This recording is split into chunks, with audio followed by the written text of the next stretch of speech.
maglalagay tayo dito sa ating katawan. So, it's a bleaching time for today. Look. So, pwede to sa mga jutongs ninyo. Bakit siya ginawang peachy? Bakit pinkish? Ate, paano naman yung mga jutong? O, anong ilalagay nyo dyan? Pag puti yan, magulat kapag naging white yan, magulat yung partner nyo. Kaya itong bleaching, ina-adjust niya yung pagka-whitening effect niya sa ating mga balat. Pinkish na may pagkaputi. Siyempre yung mga part na yan, pati dyan sa king yung face, nakote. Talagang perfect talaga yan. Yung mga pimples dyan sa mga part na yan, matatanggal yan. As in, kikinesa yan.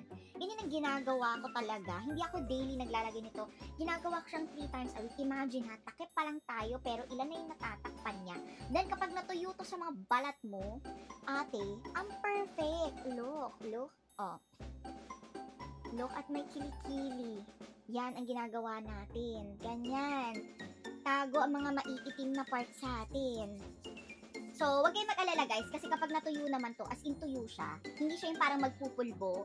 Ang powdery finish siya, pero hindi siya too much like yung itsura niya, parang pag kinan mo, tinaktak mo yung balat mo, eh parang, may tumatalsik na gasoline station. Charot! May tumatalsik na parang pulbo-pulbo. Walang abo-abong ganyan. O look, ang ganda. Pinkish yan, guys. Inyo, pag pinunasan niyo yan siya, dahil sobrang sobrang ganda niya. Tingnan mo, nagpipinkish yung ko.